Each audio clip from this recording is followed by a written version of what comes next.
पाकिस्तान जो टोटल पैदावार जो 70 सैकड़ो तेल सिंध पैदा करे थी ऐं पाकिस्तान जी कुल गैस की पैदावार में 65 सैकड़ो सिंध पैदा करे थी। शाहूकार ज़रई ऐं मैदनी वसीलनि मां हासिल थींदड़ दौलत के हवाले सां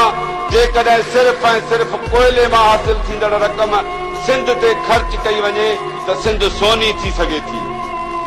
ऐं सिंध जी तक़दीर तब्दील थी सघे थी। पर एडे शाहूकार ऐं पैदावारी वसीलनि सां मालामाल सिंध जो माण्हू अॼु बुख बदहाली वारी जिंदगी गुज़ारण ऐं पंहिंजा बच्चा विकिणण ते मजबूर आहे। पाकिस्तान जी 62 सालनि वारे अरसे में सिंध के बुख बदहाली बेरोजगारी ऐं खुदकशियुनि खां सवाइ कुझु बि पलह कोन पियो आहे। न सिर्फ़ एतिरो पर रियासती दहशतगर्दी वसीले 1983 1986 में MRD जी तहरीक तोड़ी फाटक शाह बंदर मुर्तजा भुट्टो सिंध जी न्याणी मोहतमा बेनज़ीर भुट्टो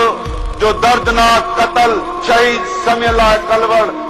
कलोड़ो ऐं मुश्ताक अमन खासकेली जी शहादत ताईं सिंधियुनि खे रियासती दहशतगर्दी ज़रिए कतल करण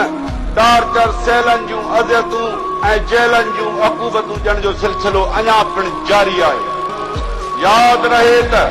21वीं सदी जे अध 1952 में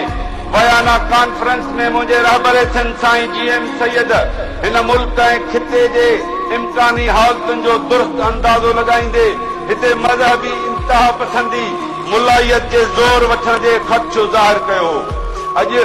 21वीं सदीअ जी शुरूआत में इहो सच साबित थी चुको आहे त पाकिस्तान इंतहा पसंदी ऐं दहशतगर्दी जो गढ़ बण